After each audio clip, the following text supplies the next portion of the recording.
Aqua పరిశ్రమను జగన్ సమూలంగా ముంచారని కూటమి అధికారంలోకి రాగానే లాభసాటిగా సాగేలా చూస్తామని జనసేన అధినేత పవన్ కళ్యాణ్ హామీ ఇచ్చారు.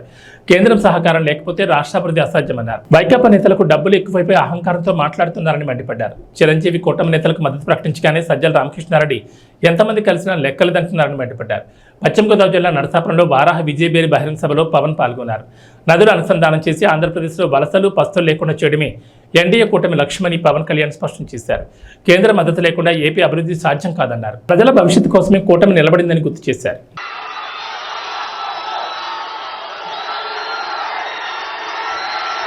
నరసాపురం చాలా మంచి జ్ఞాపకాలు ఉన్నాయి. మన వారాహి సభలో కూడా చెప్పాను, తప్పిపోతే నరసాపురంలో చిన్నప్పుడు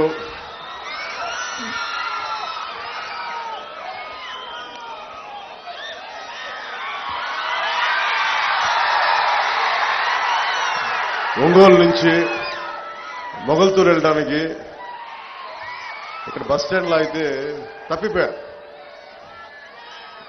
తిరిగి ఎవరో ఇక్కడ పాపం ఒక చిన్న కొట్టు దగ్గర కూర్చోబెట్టి నన్ను మా నాన్న వచ్చే వరకు వెయిట్ చేసి తిరిగి మొగల్తూరు పంపించారు. ఎప్పుడు కూడా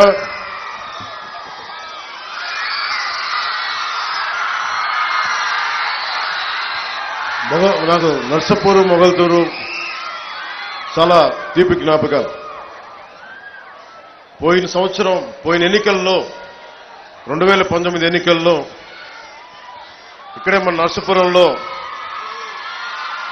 ఆరోగ్యం బాగలేక పడిపోయినా వచ్చి ఆ రోజు మాట్లాడి మీతో మనస్ఫూర్తిగా మీతో పంచుకున్నందుకు నాయకర్ గారికి చాలా తక్కువ ఓట్లతో ఓడిపోయారు. ఆయన కష్టమైన సమయంలో కూడా మీరు అండగా నిలబడ్డారు. నర్సాపురం ప్రజలు గుండెల్లోకి తీసుకున్నారు.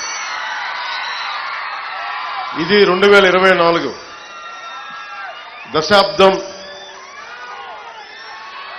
దశాబ్దం కష్టాల మధ్య పెరిగింది పార్టీ, జనసేన పార్టీ.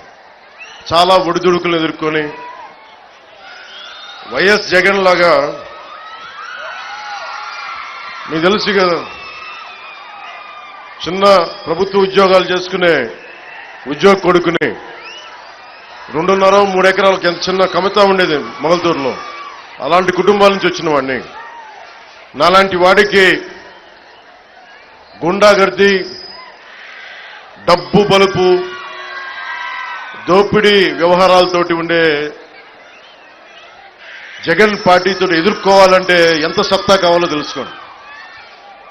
ఒక సగటు మధ్యతరగతి మనిషి నర్సాపూర్ లాంటి, నెల్లూరు లాంటి, ఒంగోలు లాంటి చిన్న పట్టణ టౌన్స్లో పెరిగినవాడిని నేను.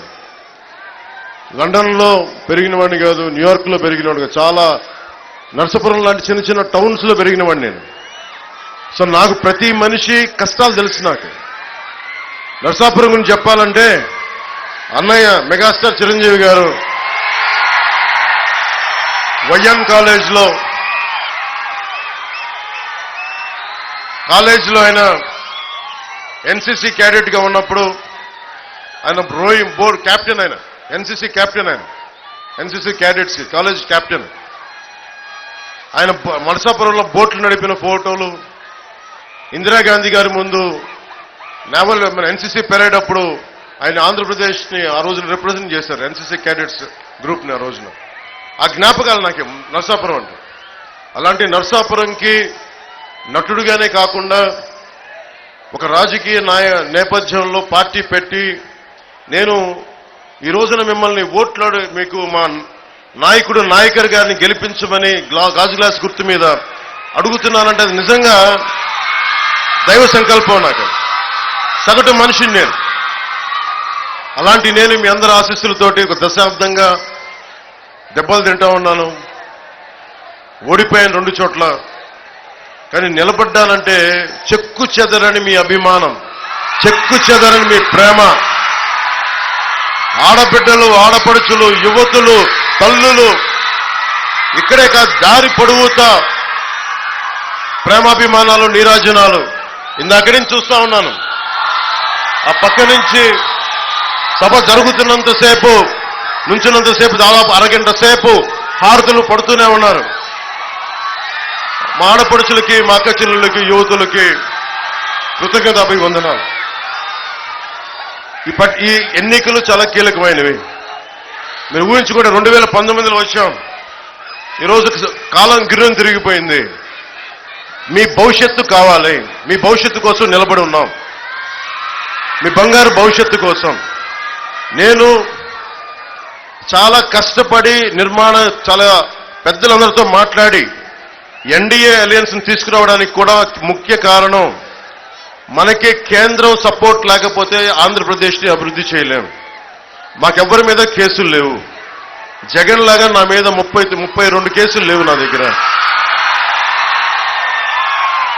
నేను అడిగితే, రిక్వెస్ట్ చేస్తే ఆంధ్రప్రదేశ్ అభివృద్ధి గురించి మాట్లాడతాను తప్ప ఇంక దేని గురించి మాట్లాడను. అలయన్స్ కూడా అమిత్ షా గారిని, ప్రధానమంత్రి గారిని, మిగతా నడ్డా గారిని, అందరి నాయకులు ఒకటి అడిగాను. 5 కోట్ల మంది ఆంధ్రప్రదేశ్ ప్రజల భవిష్యత్తు మీరు నిలబడాలి. మీరు మమ్మల్ని నమ్ముకొనున్నారు ప్రజలు. మీ ఆశీస్సులు కావాలంటే చాలా పెద్ద మనసుతోటి వచ్చి ఈరోజు నిలబడ్డాను.